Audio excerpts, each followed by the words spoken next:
Maraming salamat, Mr. Chair. Magandang umaga po sa Office of the Vice President at sa Vice President. Well, unang tanong po ay kaugnay sa presentation na binigay ng Vice President. Napansin ko po roon, nasa budget na 903.4 million for 2025.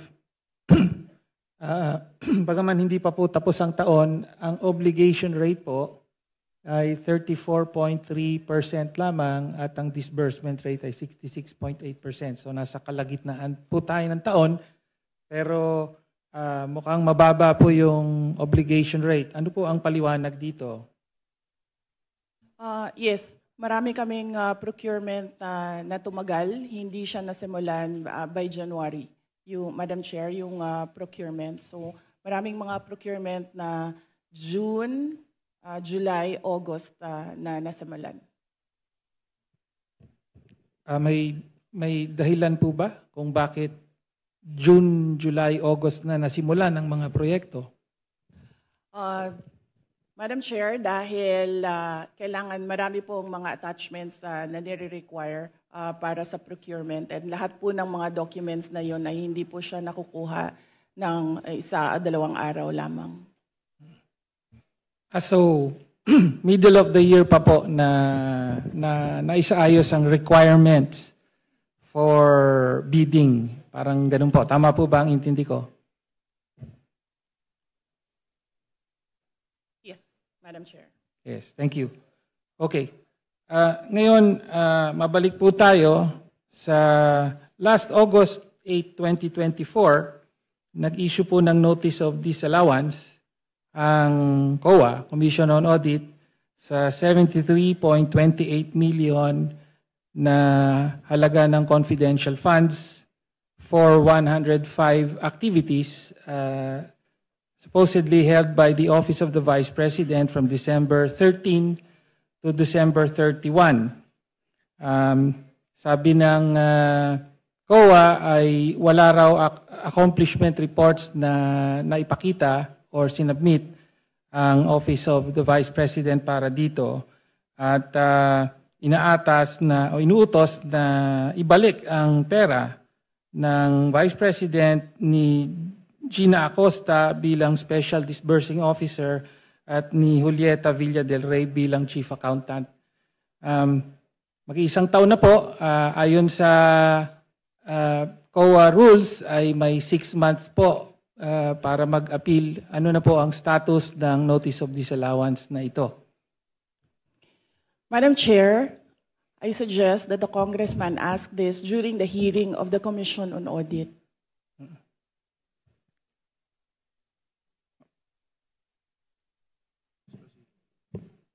Madam Chair, I'm asking the question now from the Office of the Vice President. Madam Chair, this is a status of documents inside the Office of the Commission on Audit. So it has to be the Commission on Audit who will answer what is happening to this Notice of Disallowance. Nag-submit po ba ng appeal ang Office of the Vice President sa Notice of Disallowance? Kung yung Congressman Tinio, kung ang Notice of Disallowance was rectified by COA, wala na po yun. Pero kung yung Notice of Disallowance ay meron na silang final adjudication, and then merong order yun, final yung Notice of Disallowance. So, for your information, I will check with COA and get the records and give it to you. Thank you. Thank you, Chair. Well, next question po ay kaugnay po sa Notice of Disallowance. Ang sabi po kasi ng COA, December 30, yung mga 105 activities na inilunsad dun sa mga dinisilaw na activities ay nangyari between December 13 to December 31. And yet, sa mga nakaraang hearing ay napag-alaman po na December 20 pa po na ilabas ang SARO at na-withdraw yung 125 million Kaya nga sinasabing nagastos ito in 11 days from December 20 to December 31. So ang tanong lang po natin, ano po ang paliwanag doon sa nakapamahagi na kayo ng mga sinasabing reward money noong December 13 pa lamang samantalang hindi pa po lumalabas ang pera ng confidential funds. Pwede po bang may paliwanag yon? Madam Chair, this is the subject of an impeachment trial, and I would not like to discuss the defense for the impeachment trial. Representative Chair, Pino, wala please naman pong- proceed with the next question. Madam Chair, I would just like to note na wala pong impeachment trial sa kasalukuyan. Madam Chair, in fact, it is archived in the Senate. No? Okay, so next question na po. No? Lumabas din po sa nakaraang mga hearing sa House na nag-submit po ang Office of the Vice President ng 2,670 accomplishment reports at kasama para po sa liquidation ng 500 million pesos worth of confidential funds under the Office of the Vice President. At ayon sa investigasyon ay 1,322 out of 1,992 names in the OVP ARs submitted to the PSA have no birth records. So kasama po dito yung mga pangalang Mary Grace Piatos, Fernando Tempura, meron pang Chel Jokno. No? Kindly wind up your Opo. question. Again, pwede po bang mapaliwanag ng Vice Presidente kung bakit ganon ang sinubmit at bakit walang supporting documents ang mga accomplishment reports na ito? Madam Chair, again, first, if the committee would like to ask how the Commission on Audit conducts its audit, I request that all the questions be propounded during the hearing of the Commission on Audit. Second, the subject confidential funds is a matter in impeachment proceedings, which is archived, but there is a pending motion for reconsideration in the Supreme Court. I cannot discuss defense strategy. Number 3, I cannot discuss intelligence operations and cannot explain how intelligence operations are done without compromising national security. Thank you, Madam Chair. My next question. Congressman Tenyo, last question. Opo, last question. Please wind up. Opo. So, napabalita po no na mula July of last year hanggang sa kasalukuyan ay meron pong 13 trips ang Vice President overseas, no? So mula po sa Germany, Japan, Hong Kong, Netherlands, Kuala Lumpur, Malaysia, Australia, South Korea, Kuwait, Paris, at several po sa Netherlands. Umaabot po sa at least 60 days po na on leave ang presidente at marami po pero hindi lahat ay sinasabing personal leave, no? So sa mga trips po na ito, ilan po ang naging personal leave at ilan ang on official duty at magkano po ang total na budget na ginastos ng Office of the Vice President para sa mga official leave at personal leave na nangyari? So Madam the Chair, yes. last question, Madam Yes, President. yes. Madam Chair, may I ask what date do you want me to start with destinations? July 2024. No pizza daw yun? Mr. Chair, from July 2024, a personal trip to Germany Okay. Then January 2025, July 24, we'll start. personal trip to Japan, and so on. Yes. We'll start with July 2024. So, number one, under the Civil Service Commission rules, there is no allotted leave for the President and Vice President. We cannot both file a leave. So the only thing that I need when I travel overseas is a travel authority from the Office of the President.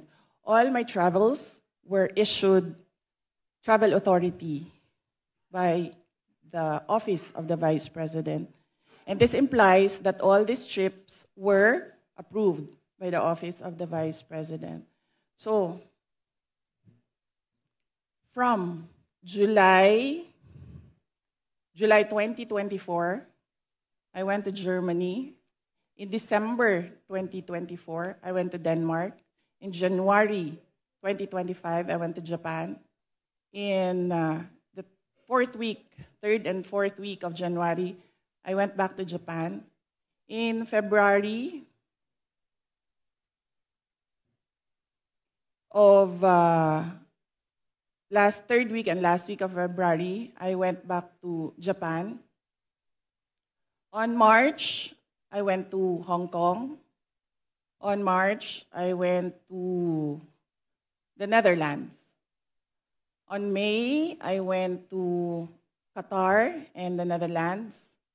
On June, I went to Vietnam, Cambodia, and Malaysia. On June, I went to Australia. On July, I went to the Netherlands and the Republic of Korea. And very recently, from August to September, I went to Kuwait, the Netherlands, France, and Belgium. And number 3, no public funds were used for all my travels. I did not charge representation. I did not charge tickets. I did not charge per dime for all my travels in the Office of the Vice President. So if you can see in the breakdown of the budget of travel for Office of the Vice President, you can see that there was a zero amount for the Vice President. Thank you, ma'am. Madam Chair, Parliamentary inquiry.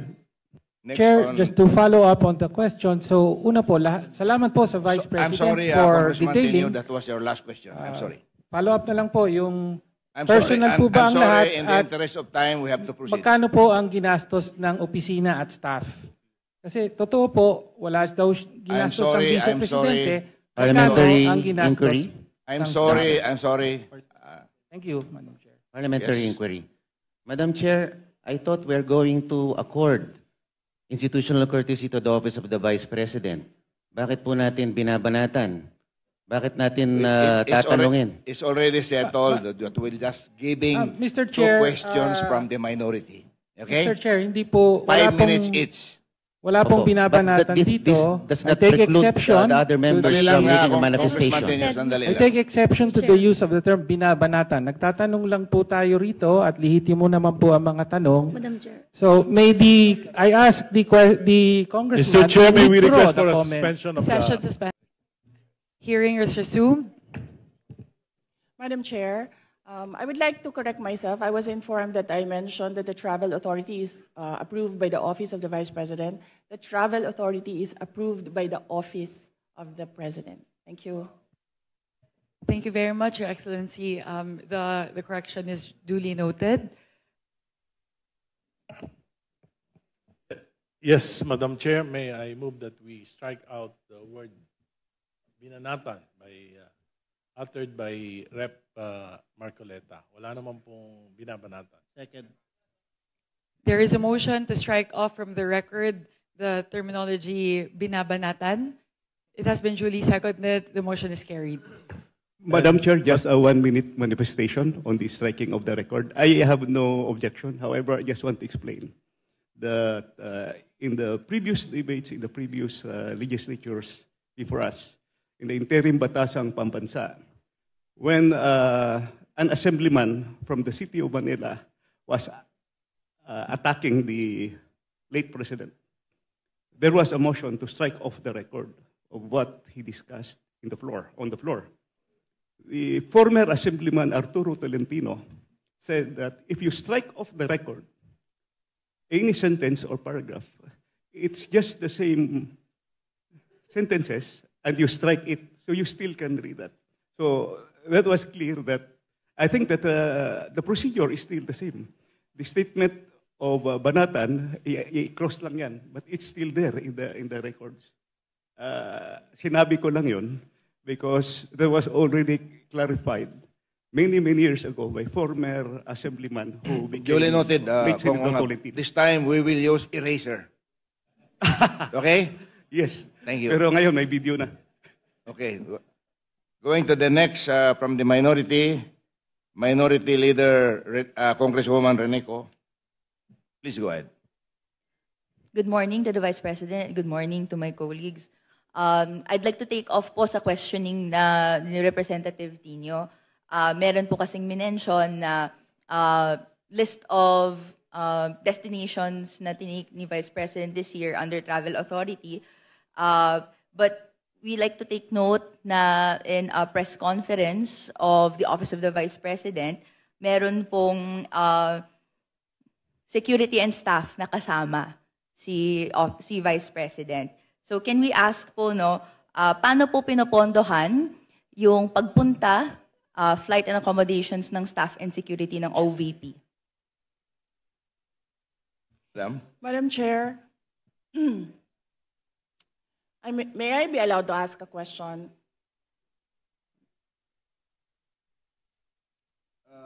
Depende sa nature, Madam Vice President. Yes. Magpinsan po ba si congressman ko ngayon tsaka si Zaldico? Ano po yun? Gusto ko Mr. lang Chair, I can malaman. answer. Are they relatives? Sir? Please answer, Congresswoman Rene. I have no familiar relation po to Zaldico or to Representative Zaldico or any of their relatives po. Thank you, Madam Chair.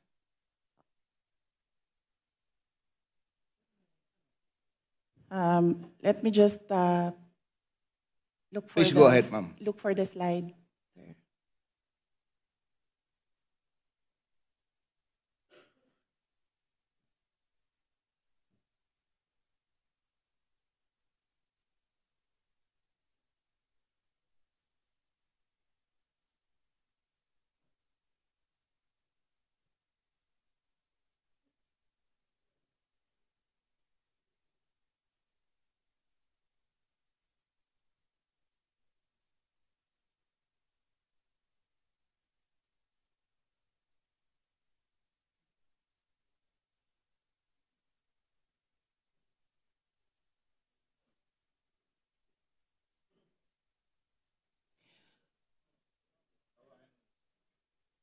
So, Madam Madam Vice Chair. President, please go ahead. Yes. So we are talking about international travels, as of July 31. So for two travels in Southeast Asia, for the security, it's 474,646.93 pesos. And for the OVP personnel, these are for two trips, 463,733.6 for a total of 938,379.99. For one trip to Australia, for the security, it's 438,383.26. And for the OVP personnel, it's 206,988 for a total of 645,371. For the Middle East and Europe, 3 trips. The total is for the security is 2,900,000 922,869.98. And then for the OVP personnel, that's 1,825,329.47 for a total of 4,748,199.45. For 3 trips in East Asia, the security budget was 1,141,937, and for the OVP personnel, 0, because they did not join these trips. And the total is 1,141,937. The total for 9 trips for both the security and OVP personnel is 7,473,887.70. Thank you, Madam Vice President. Congresswoman Ko. Mr. Chair, may we request a detailed copy of the report that the Vice President gave in relation po sa spending po ng security and staff for foreign trips abroad. We will request the Office of the Vice President to supply the committee with such record. Thank you, Madam. Yes, sir. Mr. Chair, I'd like to ask another follow-up question. Ilan po yung staff and security na dala po ng Office of the Vice President in these trips na funded po, na of this breakdown ng fund na binigay?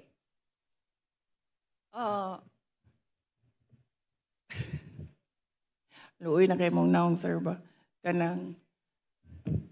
Madam Chair, for the security, I understand they recommend, the Armed Forces of the Philippines recommend 3 to 4 security personnel, but the Office of the Vice President only approves 2 security personnel.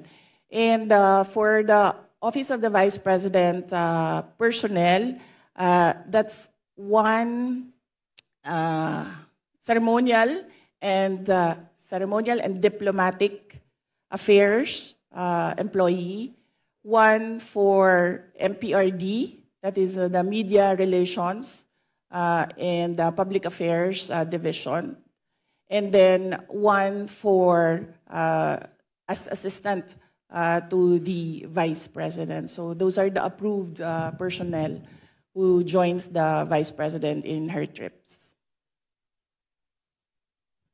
So, to clarify, Mr. Chair, these personnel in total ay sinagot ng OVP fund of totaling 7.4 million pesos sa ating mga foreign trips. Madam Chair, not all foreign trips, as I mentioned. Security is always recommended by the Armed Forces of the Philippines, but some trips do not have OVP personnel because there are only 3 trusted OVP personnel who can do the work that I demand from them, and sometimes they are not available. Okay. Congresswoman Ko. Thank you, Madam Chair. So to confirm, ito pong mga trips na to that was mentioned, are these trips personal in nature that required po yung presence ng personnel and staff? Mr. Chair, I believe, with all due respect with my colleague in the minority, I believe the question is irrelevant. Because even if the Vice President travels on her personal capacity, we cannot disassociate herself from the office of the Vice President. She's still the Vice President. Exactly. The reason for the travel is business, but she could also travel in her personal capacity, but she's still the Vice President. So I believe the question is irrelevant. With all due respect with my colleague. Mr. Chair, Thank you. Just to respond po, no, this is just a mere question, whether the nature of the trip is personal or business po, no, or whether it's official. This is a question that I'd like that could be posed, and I hope to post po to the Madam Vice President. Madam Chair, it depends. If I have activities for the Office of the Vice President abroad, the 3 OVP personnel join the trips. But if the trip is purely personal and I do not have events for the Office of the Vice President, they do not join the trips. So in the graph, in the table that I mentioned earlier, those were the trips that the three personnel from the Office of the Vice President joined. But in the case of security personnel, this is something that is beyond the Office of the Vice President. It is decided by the Armed Forces of the Philippines. Thank you, Madam Vice President. Okay, thank you. Thank you, Mr. Chair. Hope satisfies your question. Thank you. My next question is in relation po to a line of questioning and in relation to the unqualified opinion that the COA issued to the Office of the Vice President. But after that, 60 days was provided to the Office of the Vice President to issue corrections po to certain errors made. Upon questioning the COA in its budget hearing, nagbigay po sila ng additional details kung saan may nakita daw po kasing 3.8 million pesos worth of equipment not accounted for in the OVP submission. Ito po ay mga errors found in the 2024 annual audit report. Can the Vice President explain this error po, Mr. Chair? Madam Chair, the Office of the Vice President from 2022, 2023, and 2024 received unmodified opinions from the Commission on Audit. And I would like to take this opportunity to thank all my colleagues in the Office of the Vice President for being faithful to transparency and accountability in our office. The reason why we have comments from the Office of the Commission on Audit is because of system and improvement in processes. So these are basically documentations that the Commission on Audit require of transactions. And we have already updated our manual of operations in the OVP to reflect comments from the auditors. Thank you very much, ma'am. And if you can, if possible, if that is not classified, you can give a list to the committee para kami na po magbigay doon sa minority. Thank you very much. The manual of operations, sir? Okay, sir. Let me just discuss this with the executive committee. Kasi pinaghirapan din namin dito, Sir Gawin, baka kopyahin lang din ng minority. It's your prerogative, Madam Vice President. But in relation to that po, Mr. Chair, we would be interested in the report kung ano po yung 3.8 million pesos that required correction po doon sa COA audit report in 2024. Would that be possible po, Mr. Chair? Madam Chair, as I said, all questions about all documents inside the Commission on Audit is best to be directed to the auditors or the representatives of COA in the budget hearings. Thank you. But with all due respect, to follow up that po, the COA specifically sought correction because po may nakita pong 3.8 million pesos that is not accounted for in the submission by the OVP. So the burden of the submission is actually with the following agency. So, which is why in the exercise of legislative oversight, we would like to be enlightened kung ano po yung error na po ito. And tama po, para maiwasan in the future, a report po on what it is would be appreciated. So, ang question ko po is, would that be possible po, Mr. Chair? Madam Chair, usually the Commission on Audit, the auditors, review documents, and sometimes they do not see the attachments in the correct submissions. Sometimes the attachments that are required are found in other submissions and reports. And these attachments are required by auditors in every report. That is why right now we already have a checklist. If this is the process, if this is the project, there is a checklist on the attachments because auditors review the documents. and the auditors require the attachment of documents, and sometimes these documents are not attached to a specific report. So what we did, Madam Chair, is create a checklist and to improve the system. The personnel from the Office of the Vice President go through the checklist before they submit. Okay. Anything else, Congresswoman Ko? Just to clarify, therefore, dahil po naibigay yung explanation na yon, is the Office of the Vice President explaining that this is the explanation for that 3.8 million necessity for correction?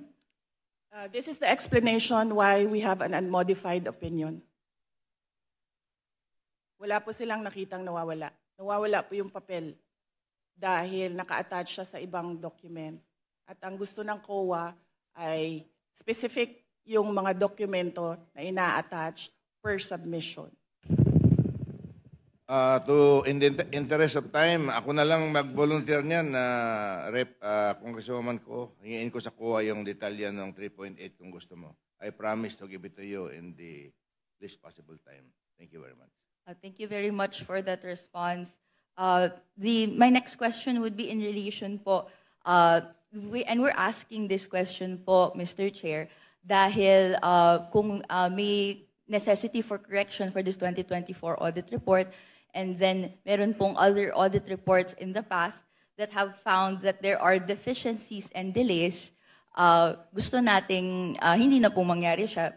Can I ask the Mr. Chair, what assurance do the people have na sumusunod na ngayon ang Office of the Vice President sa guidelines on disbursement and other proper fiscal procedures, given that there were reports last year that hindi po ito na sunod po according to procurement guidelines po?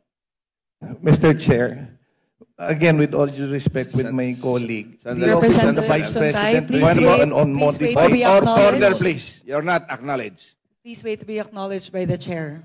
We'll let the Is that the last question, Madam Vice President? We'll let the Madam Vice you have the President option to respond. Respond or not? My apologies, Vice Chair Pepito Alvarez. May I request for an orderly conduct of the hearing for the members to please wait to be acknowledged by the chair before you make a statement. Thank you very much. The floor is now with the Vice President to respond to the question of Representative Ko. Yes, Madam Chair, as I said earlier, I don't know if everyone heard it, every time we receive a comment from an auditor, we update our manual of operations. In order no missing items would be in the next expenditure program. Is that correct? Yes, sir. Thank you very much. Congresswoman Ko, that winds up your questioning. Thank you for that response, Mr. Chair. This will be my last question po. Okay. In relation po doon sa ibang mga items in the budget before, we have taken note that if confidential funds of the Office of the Vice President, according and as revealed to the good governance hearings, was dispersed to the security heads or the VP-SPG. May I ask po, no, bakit po dispersed siya to the VP-SPG or the security heads, pero ang nakalagay sa Joint Circular Number 2015-1 issued by DBM and COA that it should be dispersed to the Special Disbursing Officer? Madam Chair, this is the confidential funds is a subject of impeachment proceedings. Is a subject of the articles of impeachment from the House of Representatives, and I would not like to discuss the defense strategy, particularly because the prosecutors will come from the House of Representatives. Okay, Mr. Chair, my final question. I'm sorry. Yung last one. I'm sorry. That's the last question. Madam Yes, Chair. I'm sorry. Mr. Chair. I'm sorry, that's the last question. Madam Chair, may I be recognized? Yes, Senior Deputy Minority Leader. I move that we terminate the budget hearing on the proposed budget. Second. Second the motion. Budget hearing for the Office of the Vice President is hereby terminated. Thank you very much. Thank you very much to Her Excellency, the Vice President, Sarah Zimmerman Duterte, and to all the members of the Committee on Appropriations for today's hearing. Thank you very much po, Madam Vice President. May I solicit another motion from the body? Madam Chair, I move to suspend